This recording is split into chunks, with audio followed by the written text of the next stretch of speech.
and it's always nice to see it is a club, an unsung club in recent years doing well, and I think we like to think that we are. Yeah, it's very good for the league. And again, guys, we've had a balanced conversation. We're not saying Poch out, we're not saying Levy out, because we'll be as fickle as all these people on social media that drive us nuts. We had a fantastic game New Year's Day against Chelsea.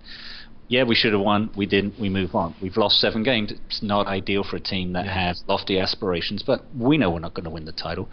We probably won't get top 4, and I think maybe we were getting a little ahead of ourselves last week when we said that we're back in it now.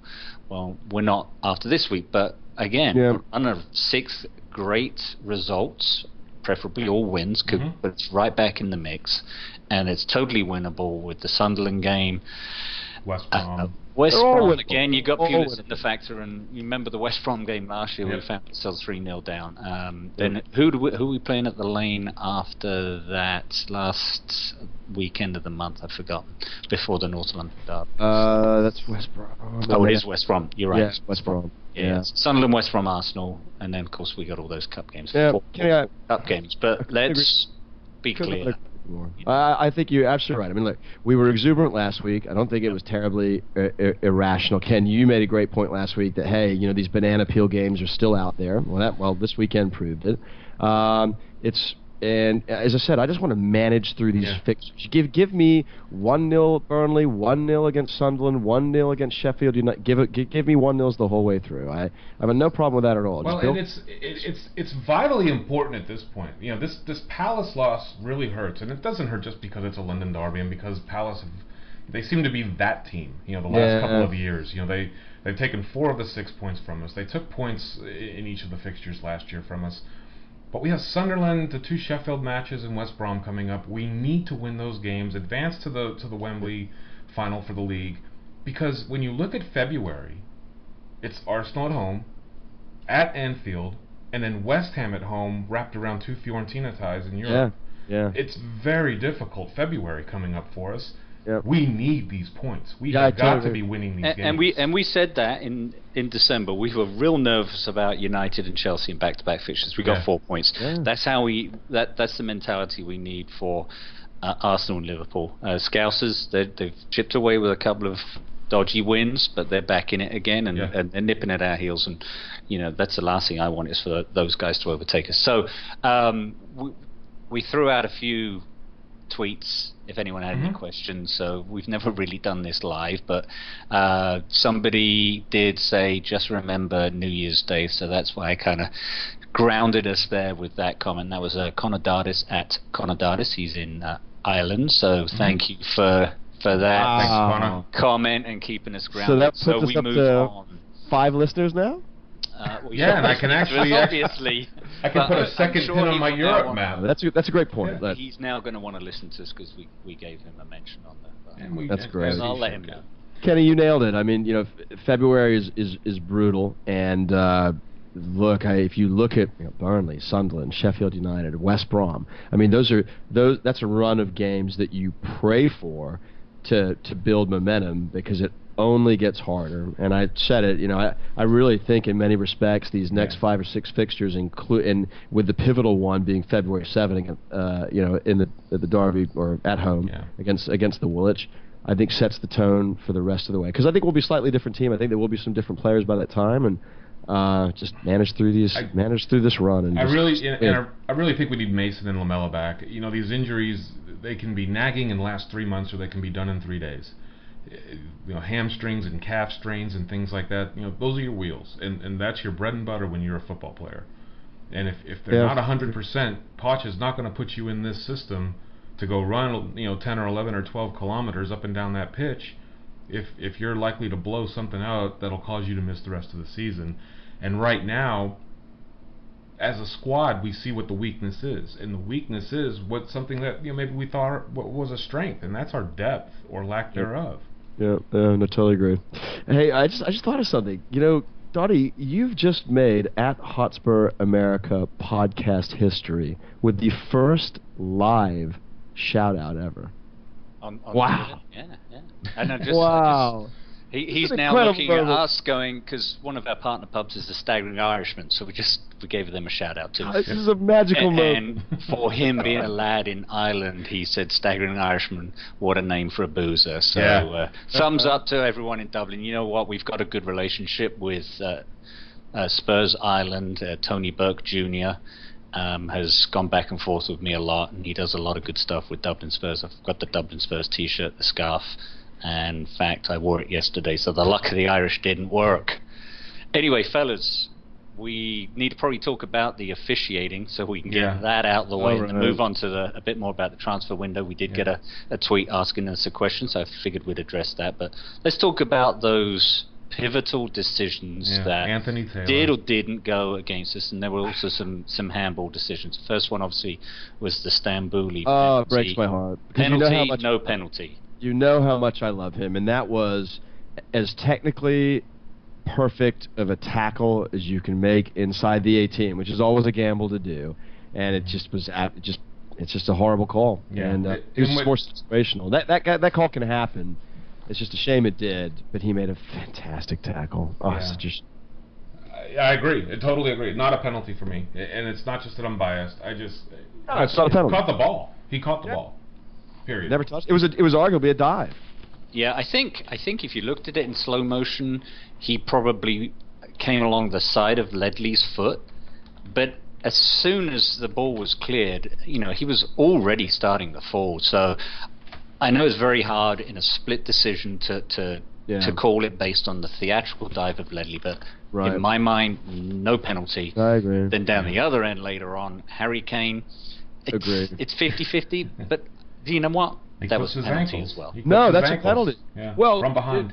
Let's go back for just a quick second. I actually mildly disagree with you, Chairman, because actually there was really no contact at all in Stambouli's tackle. The contact was actually really came from when the Palace player was jumping over Benji. Conversely, in the Kane play, there's absolutely plain as day contact, and what pissed me off is the ref was in a better decision, actually he's in a pretty good position to call all of them, but at least it wasn't as fast developing as the Stambouli call. That was a call that could have been made, I think, easier. I thought it was more overt, if you will. When I look at the Kane penalty, one of the things about Harry that I think he's going to learn, every time Harry goes down, it seems like he goes into a belly slide. Now, I don't know, you tell me if I'm wrong, being, someone who's maybe a little bit more uneducated than most. When you look at the theatrical sense of things, and we all understand that it's there, not everybody likes it, I can't stand it, and Harry, of anybody, will fight his way through a tackle. It's very rare that he's putting up giving out some theatrics to try to win the call. But in that case, instead of getting clipped and then just going belly slide face first, should he maybe go to his side and tumble a couple of, let his body momentum take him onto his side and tumble and flip over, grab an ankle, whatever the case may be? Because it looks almost a little bit more innocent than it actually was, because he's willing to try to fight through those things.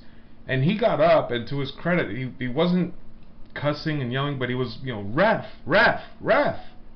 What are you looking at? Because he clearly caught him on the ankle. But it seems like he just goes down very plain. It's very vanilla. The way are there similarities to his diving in the box as a certain young Welshman we had a couple of seasons ago who was just picking up yellow cards for that every week? And right. I don't want to open that box, but that was a big talking point in that final season of his. Anyway. Wow, no, that's a fantastic point. I mean, I completely forgot, because he did, and he deserved that reputation. And now he's not that player at all. That's a really great point, Ken, because he was. I mean, he went through half a season where, and he was targeted because he was doing it. He really was. But no, I actually would argue that maybe Kane should have been more theatrical. Maybe that would have induced it, but I don't think he needed to be. I think he got clipped.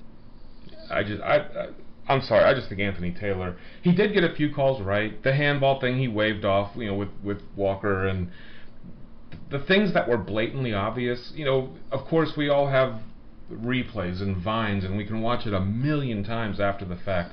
When that happened at full speed, the first thing I did was gasp and say, oh shit, there's a penalty.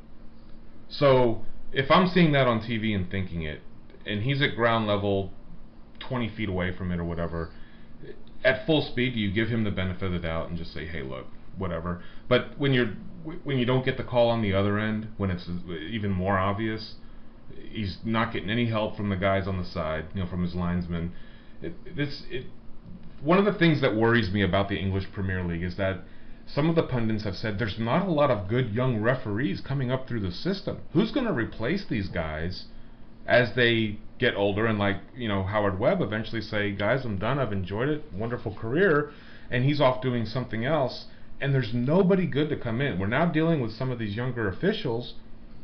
Is the speed and power of the game gotten to the point where maybe the English Premier League needs to look at maybe putting a second official on the field? No, blasphemy. I'm just saying. They can't keep up with the players. They can't. It's well, and you're right. It's because I don't want to see replay. I really don't. Yeah, and there's one big change in the referee game, right, is the communication with the linos, and there's no question that the quality of calls has improved over the years as a result. There was an extra linesman in the World Cup this year, was there not? Yeah. They had him on the end lines. I think the big argument against any kind of changes to officiating or rules is slowing the pace down of the game, and I think they've got a pretty good working model, right? The communication that they have with the linos, in recent years doesn't seem to have slowed things down. So I would be supportive of that. I think this weekend was just an unfortunate day at the office for a referee. Adding to the Spursy coefficient, we got caught up in it. And but normally, you're right. Those things even out. And whereas we got a bad penalty, given against Stambouli, you thought we would get one for the Kane tackle, and unfortunately we didn't. But right. And over, like I said, over the course of a season, everything will even itself out. It's really frustrating when it costs you a match that you should have won. You should have easily had this in the bag. If Eriksson slots home the sitter he had in the beginning, you could argue that should have been a goal. But conversely, they had the same exact situation where I forget who it was. He was clearly onside, received the ball. He was wide open 10 yards in front of Lloris, and Lloris just made a remarkable body stop. How did he save that? Yeah, so it conceivably could have been 1-1 going into the half, and it was 0-0. But when Eriksson missed that sitter, I was thinking to myself, I really hope that doesn't come back to haunt us. Well, to your point about you thought you thought the Stambouli tackle was a penalty at first. I like you thought the Eriksson goal was a sitter as well, but upon review, right, you actually see it was really a bit behind him. It was a little bit difficult. Granted, would you have been surprised if he put it away? No, but the speed of the game sometimes tricks you, when looking at things at first blush, doesn't it? Well, it does, and like they did in the World Cup, they had the officials on the end lines. Maybe not, like you said, blasphemy, put another official on the field, then you have too many Chiefs and not enough Indians. Right. But what about putting a couple more Indians on the end lines to help with those calls in the box when everybody is shielded from the side or from the back? If you're looking at it from 3 or 4 different angles, someone's going to get the call right. You would think. Simon, I'm really interested to hear. I never see those guys. Obviously, I don't watch a lot of Champions League because I'm bitter, but in the Europa League, I never see those guys waving like the linesman does. So I know they're there to make decisions about whether it's over the line or not for a goal kick or a corner, but I really don't see them adding a lot of extra value at this point. Now that we've got Hawkeye, and I don't know if it's incorporated into Europe yet, that's a huge step, and that and Magic Spray. I think more technology will come along, but the key, and obviously in light of what's happened in the NFL the last 2 weeks, where it's all been down to technology, and whether it's right or wrong, at the end of the day, it's someone looking at a video image and making a decision, and it's no different than what's happening in real time to some degree. And I think too much technology in our game will ruin the game. There's been enough changes. It'll slow it down. You can't have that. Right. The game, unlike a lot of sports over here, depends on its fluidity. And wait. No. I'm not letting you say that again. Fluidity. Not fluidness. But stop. And now I think I just don't think we can have too much technology too soon. The changes have been rampant over the last 20 years since